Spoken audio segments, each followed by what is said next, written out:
And they had this checklist that they had developed for an emergency in a plane. And it's, check this, check this, check this. And then the next item on the checklist is fly the plane. Because they realized that when you're in emergency mode and you're freaking out because your plane is starting to go down and you're losing control and you're checking, you forget you still have to fly the plane.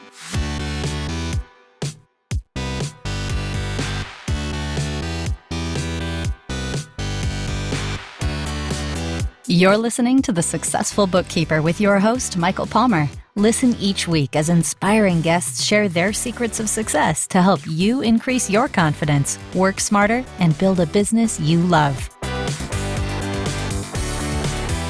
This episode of The Successful Bookkeeper is brought to you by PureBookkeeping.com, the proven system to grow your bookkeeping business.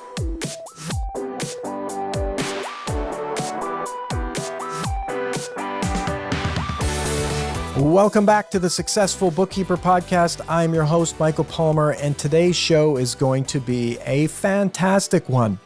Our returning guest is the president of Graham Consulting and Training, which is a company that provides practice management and bookkeeping services to law firms. Nancy Gwynne-Vaughan, welcome back to the podcast. Thank you so much, Michael, and I'm delighted to be here again. You are my favorite guest. Oh, thank you. Yes, I love having you on. I'm always channeling you when I'm doing episodes because of our relationship over the years, your insight into the industry, and so it's always a pleasure to have you on the show. And for those listeners that maybe haven't heard any of the previous interviews that we've done, I'd love for you to tell us a little bit about your background leading up to this point, and then let's get into what's been going on with you. Yeah, absolutely. And thank you so much for those very kind words. So I started out not having a clue what I wanted to do with my life. And I was in university and I kept switching majors. And I thought, you know what, I'm just going to get a job until I figure out what I want to be when I grow up. And my father was a lawyer. I worked in his office. So I went and got a job with a lawyer because that's what I knew. And I stayed there 20 years. I did law clerk work. I managed his office, and our bookkeeper quit and he didn't want to hire a new one. And so I learned to do the books. And over the years, I discovered a real love for that. And when we parted ways, instead of going with another law firm, I chose to open a bookkeeping business, working exclusively with lawyers. And I've been doing that for, decades now. And it's a way to still be in that community. I love lawyers. That sometimes makes me in a small minority. I get looks from other bookkeepers and other people when I say I spend my day all day with lawyers, but that's what I like to do. I love it. And you do a great job of it. And so we've had lots of conversations over the months and years, and I'd love for you to share a little bit about how your year has been going. And I know that's always a roller coaster, as our listener will appreciate. Business is a roller coaster. It's up, it's down, there's dips, there's twists, turns. And so how's it been for you? Right. So I remember when you sent me the text and said, how would you like to be on a podcast? And my response was, yeah, sure. If you want to do a podcast about feeling like a loser and feeling beaten into the ground. And I thought that's the last thing that I want to do right now is a podcast. I want to do a podcast when things are great and I'm feeling on top of the world and I can say something that inspires people. But then I thought about it and I thought, no, you know what? This is the time to do a podcast because we're having a tough year. And I know there's a lot of people out there, especially people who are just starting, having a tough time, but also people who have been doing it for a while. You get these years from time to time that for one reason or another are tough. And, last year at the end of the year, we had probably our best year ever financially, in terms of getting work in, getting new clients. It was amazing. And in January of this year, it looked like we were poised to have our absolute best year ever. And I was super excited. I had done all kinds of goal setting and set, revenue goals and work goals and staff goals. And I just hit the ground running in January. And then a week or two into January, I got sick. Not super sick, but it just flattened me. And I was down for the count for a week and a half. And of course, that's HST quarter end. So that's not the greatest way to start the year. And just as I was starting to feel better, we got one of those phone calls that you never want to get, that my father-in-law was really, really sick. And so we dropped everything, got in the car, took the whole family to Ottawa, came back home, and a few days later, he passed away. And so that was January. Then in February, we made another trip to Ottawa. It was supposed to be for the funeral, and that got canceled, and there was all kinds of family drama over that. And then I got a really good client back in July, and things were just not going great with them. And I just felt like they weren't happy. And so I set up a meeting with the two partners and said, I get the sense the staff isn't happy, and I'm not sure if that's coming from them or that's coming from you. And anyway, they reassured me, no, it's great. We just think you're great, and your work is great, and you're great, and blah, blah, blah. And so I thought, okay, good. Well, that's a relief. And then, the next day, one of the partners phoned me up and said, actually, I was away. I didn't realize that last week they'd had another bookkeeper in, and it's somebody that we've been trying to get to come and work in our office forever. And so sorry, but you're fired. So that was a big loss. In March, my mother-in-law passed away suddenly.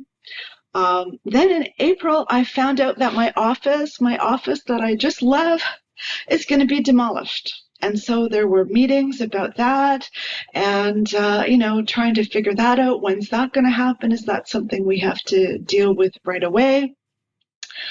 So then we got through tax time.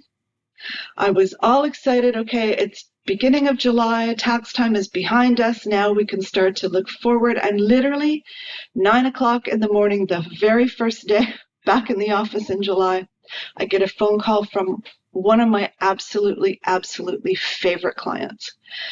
And he says, the accountant has offered to do the bookkeeping. And so we lost him. And that killed me. Just killed me. That was my favorite client. But, he had retired from the practice of law. He had this management company, and the management company he was starting to do more things with because he wasn't practicing law.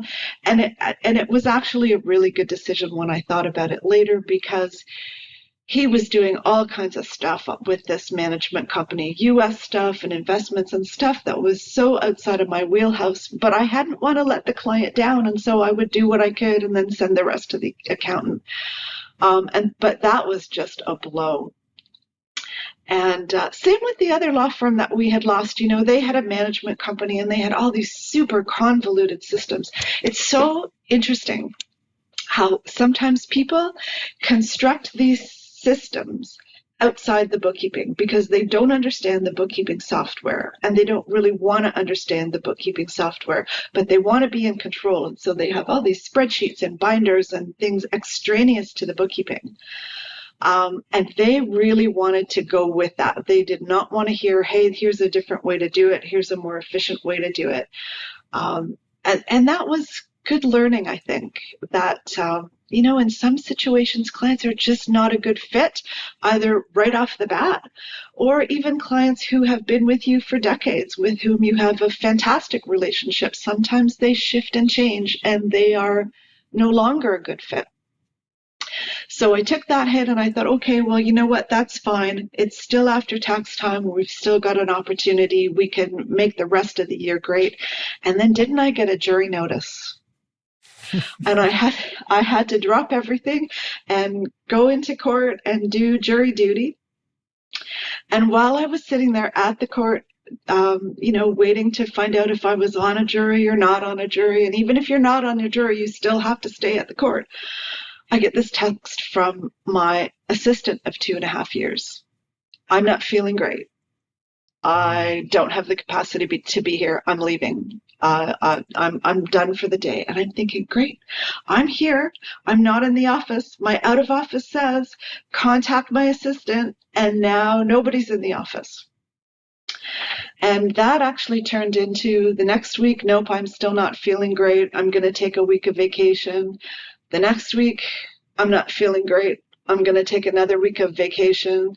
The next week, I think I'm going to stay on vacation. I said, hang on a second. You've used up all your vacation. And long story short, that became, now she's off on sick leave till at least October, and who knows beyond that. So we've gone from, we're doing great, we've got an office, we've got staff, we've got clients, to all of a sudden in a short period of time, we've got clients leaving, I've got a client on mat leave, I've got clients who are switching to other software programs where they can do more of it themselves, I have no staff. And a few weeks ago, a courier came to my door to drop off a delivery. And we got chatting, and he was talking about how much he absolutely, absolutely loves what he does. And that hit me like a ton of bricks, and I had this epiphany. I've stopped feeling that about my business, and I want that back. And suddenly, it made me just think, like, how did I get there? How did I go from, in January, we're going to have the best year ever, and I'm super excited, to at the end of July, realizing, like, I don't even want to come into work. I'm so stressed. I'm doing all this data entry because my assistant isn't here. I'm in this place of fear because I'm worried that other clients are going to be frustrated and they're going to leave. And I don't even want to come into work. Wow. Yeah, quite, when you lay it all out on the line there, it is quite a bumper year, the wrong bumps. Right? And the thing is, I've done the classes. I've read the books. I've been doing this a long time. And yet, we still got to that place. Yes.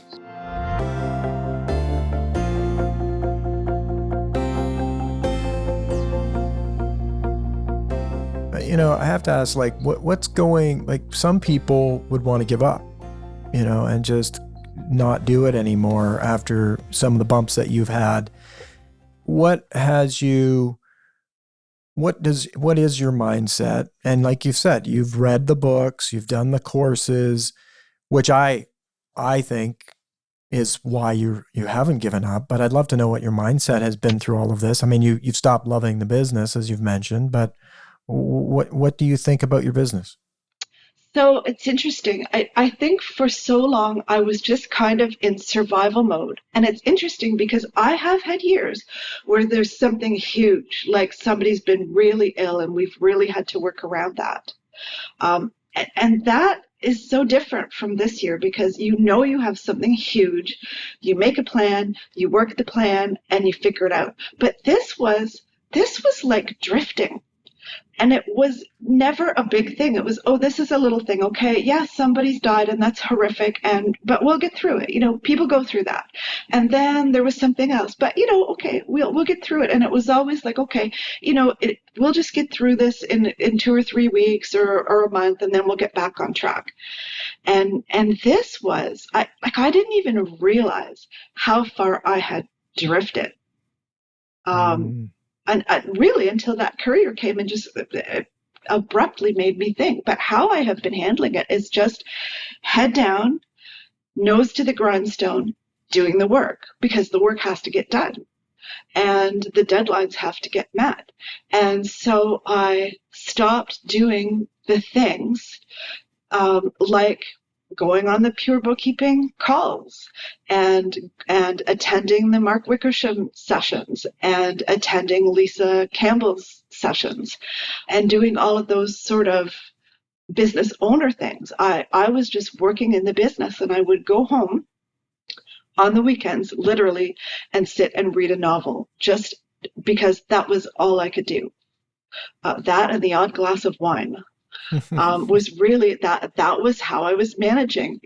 Working during the week, working evenings, working Saturdays, coming home on Sunday like a zombie, and just resting my brain because that was all I was capable of. And I realized, I'd stopped reading the business books. I'd stopped doing all of the things that were moving my business forward. And I was thinking, it was like I was on a boat. My business was a boat. And I was so busy bailing, I wasn't holding the rudder anymore, and I was drifting off course. And in the middle of this, I'm working on my systems, thinking, okay, this is going to fix everything, because we all talk about systems and how important they are, and they are vital, and I'm continuing to work on them. But, I was thinking I'm moving my business forward by working on my systems. But it was like I'm on a boat, and I'm either working on my navigation charts or I'm bailing, working on my navigation charts. And what I didn't do was look up at the horizon to see, hey, wait a minute, we have drifted off course, and I really need to be holding the rudder. And it reminds me of this book I read, which I think actually you recommended this book. It's called The Checklist Manifesto. Highly recommend it if you haven't read it, because it talks about checklists and effective checklists. And they talked about in one chapter the context of an airplane. And when you have an emergency on an airplane, there are so many things that you have to run through and check. And they had this checklist that they had developed for an emergency in a plane. And it's, check this, check this, check this. And then the next item on the checklist is fly the plane. Because they realize that when you're in emergency mode, and you're freaking out because your plane is starting to go down and you're losing control and you're checking, you forget you still have to fly the plane. And I realized that I had not been flying the plane.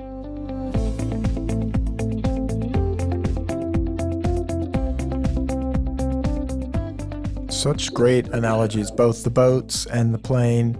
Right? Very visual and so easy to get and understand how you can get into a drift quite easily by not looking up, by working on the systems and working on the work, doing the work, and not realizing that, you got to be hand on the rudder or flying the plane. Totally. And I totally missed that. And I didn't even notice that I missed that until all of a sudden I had this epiphany. And, none of this is super hard. It's all very logical and simple. And I think that's why I missed it, because it was so simple and so small. It wasn't a giant crisis that you had to kind of look. It was literally just drifting. But I've done a lot of really, really valuable learning from that. And so once I kind of got over the meltdown and the crisis, I realized, okay, well, we need to get back to basics and out of a place of fear, because what was happening was I'd lost some clients, and then I was in a position of fear. Like, I have to just keep going and get the work done, because I don't want to lose any more clients, and I don't want them to be unhappy and we're behind, because I've missed all this time for other things, and now I don't have an assistant, and I just have to be going. And I don't have time to read a book, and I don't have time to go and do a session with a mentor. I just need to get the work done. And I realized that is a really unhealthy place for a business owner to be.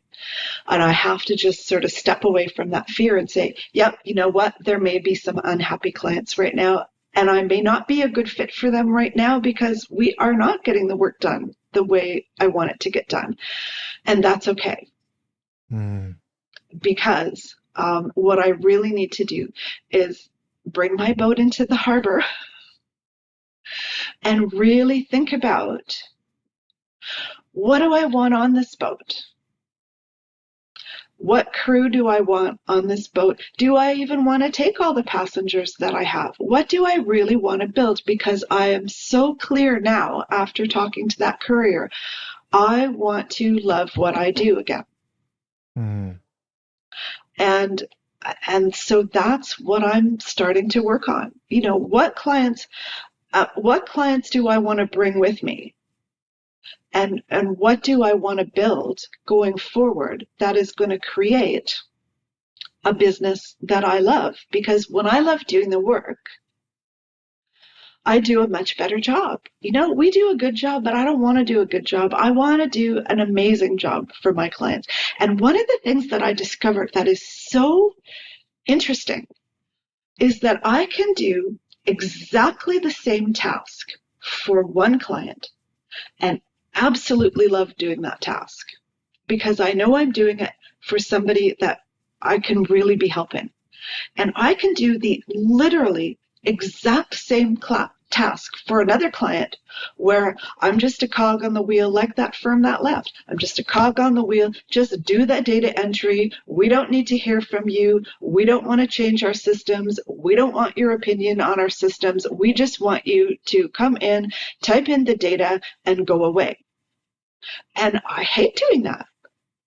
And that was so interesting to discover. I've discovered so many things about myself in things going, drifting, that I probably wouldn't have discovered if I hadn't gone through this process. And so even though it's been painful, it has been good learning. And I think part of the reason why I really wanted to do this podcast was just to really encourage people.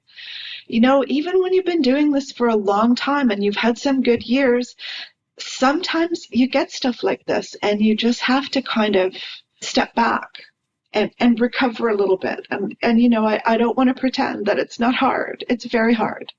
But once you're able to step back, take the learning from it, because when you do that, I think now what I would build going forward is going to be so superior to what I would have built a year ago, because I have such a greater understanding about what exactly is my ideal client. It's not just lawyers.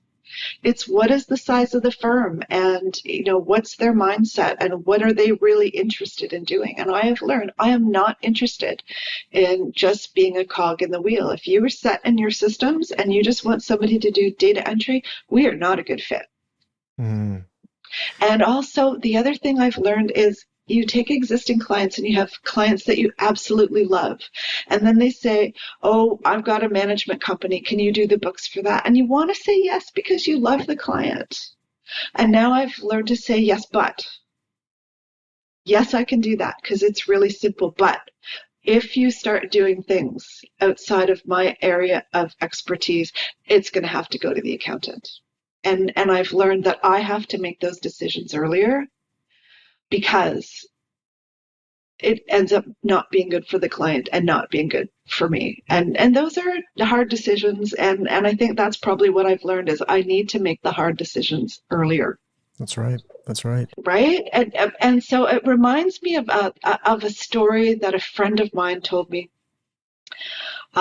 She loves sailing, and she and her husband own this boat and they sail all the time. And she tells this story about they were in a storm. And it came up really suddenly. And her husband said, I'm going to have to take the big sail down, and you're going to have to take the wheel. And she was freaked out because this was a storm. And he said, you're going to have to do it because we're not going to make it through this storm if I don't take the sail down. And so he said, here's what you need to do. You plant your feet, you grab your wheel. Here's the heading on the compass. You don't take your eye off that compass. You plant your feet, grab the wheel, look at the compass. And no matter what happens, just steer in that compass direction. And so she did. She planted her feet. She grabbed the wheel. She said it was terrifying. She couldn't even see her husband. She had no idea where he was or if he was okay while he was doing his task. And she just focused 100% on that compass point. And eventually they got out of the storm. But she said it was awful. The water was coming over and the waves were blowing and she couldn't see him. And she felt so alone, but she just hung on. And that's a little bit like small business sometimes, you know, and now I know what that compass point is. And so that's what we're doing. We're planting our feet, we're grabbing the wheel, and we're just steering in that direction. And Tony Robbins tells a story. He went out with a race car driver because he wanted to get the feel of what it was like. And he got talking to the race car driver about, you know, what do you do when you're in a skid? And the race car driver said, you look in the direction you want to go, because where you look, you're automatically going to turn the wheel that way. But he says it takes a while for the car to catch up. And that's terrifying because you're trying to go one way, but the car is still going the other way. But you just have to keep hanging on and keep looking where you want to go. And eventually the car catches up with you. And so that's where we are now. I'm going to take a couple weeks off because I'm exhausted. And that may make some clients unhappy, and I hate that. But that's what I really need to do to get back to the basics. And I'm going to grab the wheel, look where I want to go, and know it's probably going to take the car time to catch up. But now I'm back on, I was on the Pure Bookkeeping call with Lisa Campbell the other day, and that was fabulous. I did a webinar with Jessica Fox the other day. I'm making time for those basic things because that's where you get into community and it gives you perspective. And you realize you're not the first person that has had your year go sideways. You're not the first person that has felt like you are just failing spectacularly. And being in with those other bookkeepers is so helpful. And I really let that go because I thought, no, I got to spend the time doing the work. No, I have to spend my time doing the things that are going to keep the business from drifting. Absolutely. So, yeah, it's been a year. Quite a year.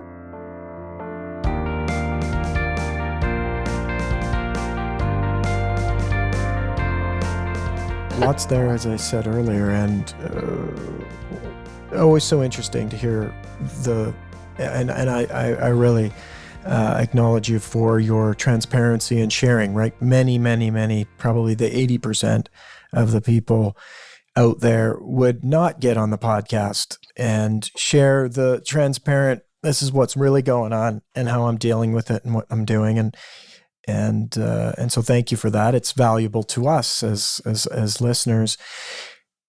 And a couple of points that I want to pull out of that is, like you're so connected. We are all, any business owners connected to their business emotionally. And it's hard to separate yourself from that. The bigger you get, the less you're going to be connected emotionally because you'll become separated from it. But a client leaves, even if the client's no good, having a client fire you or leave, whatever the case may be, it can affect you, and you're not alone. Every single listener on here likely has that experience.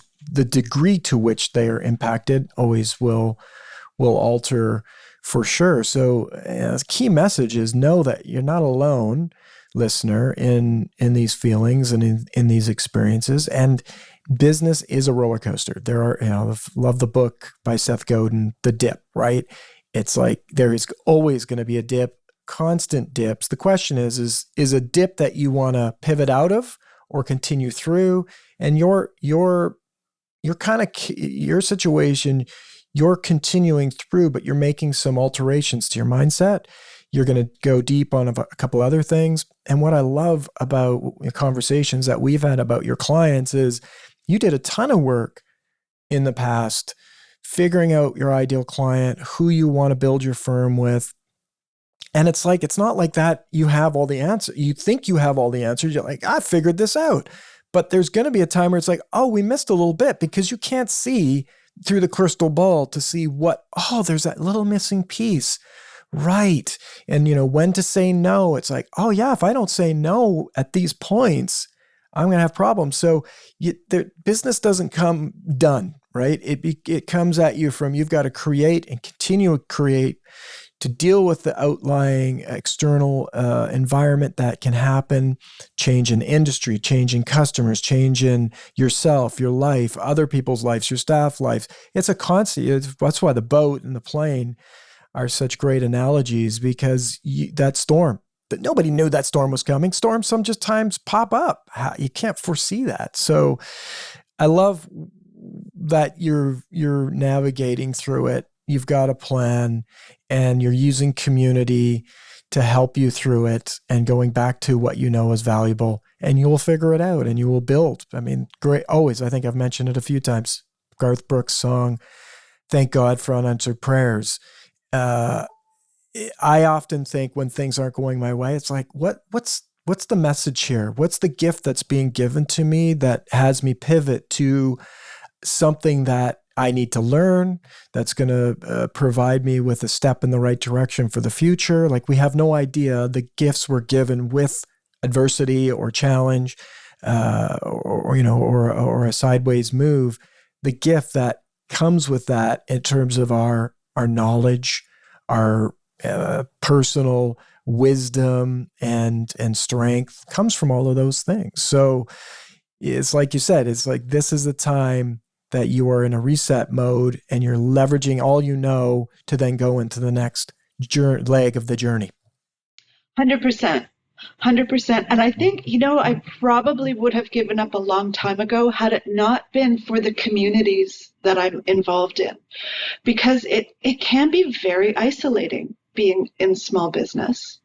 And it's just wonderful to have things like the pure bookkeeping community and the successful bookkeeper community, where people are very vulnerable. And, lots of times on podcasts, I've heard people say, yes, I was in a bad space, and this is what we did.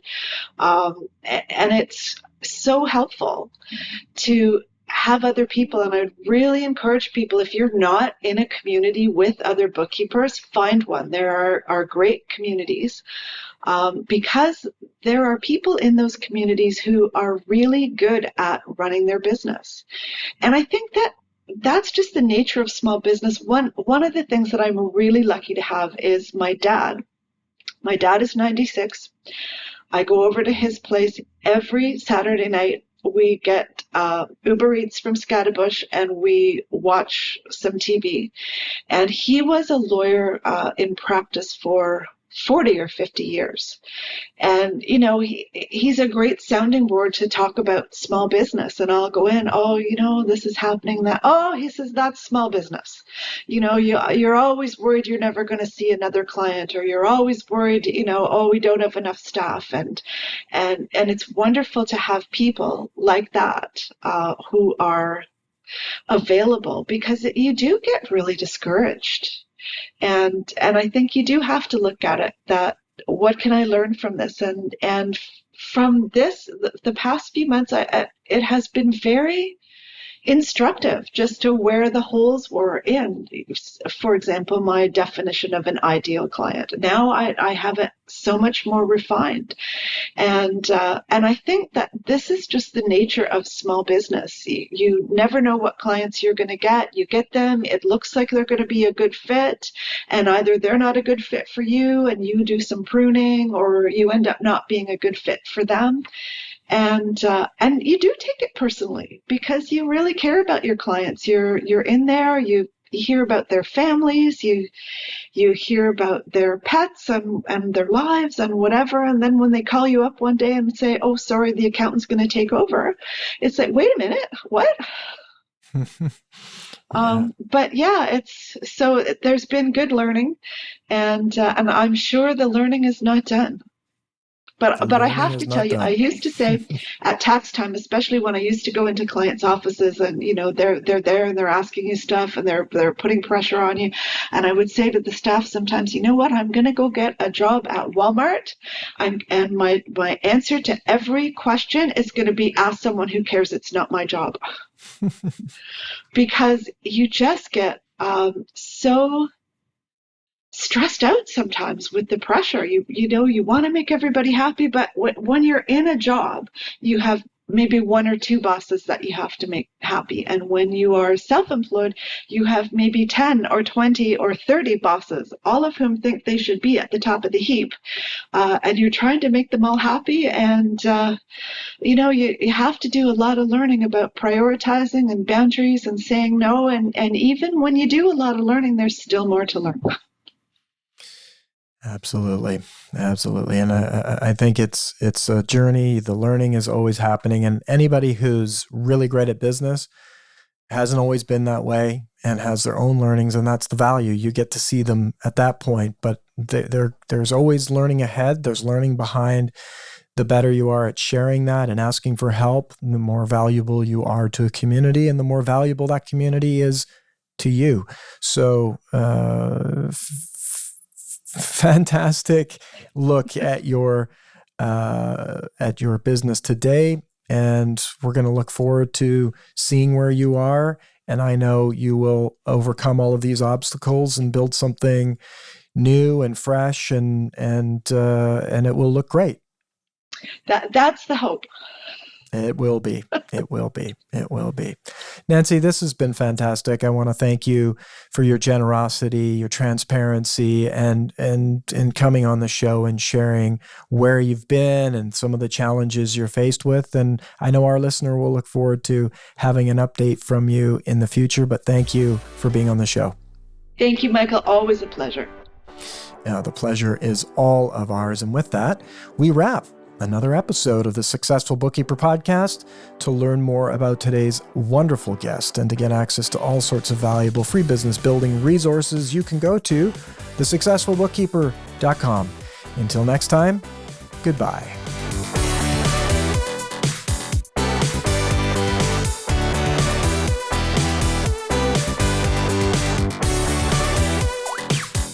You've been listening to The Successful Bookkeeper with Michael Palmer. For more information and to download the resources mentioned in this episode, please visit us at thesuccessfulbookkeeper.com. Thank you for listening.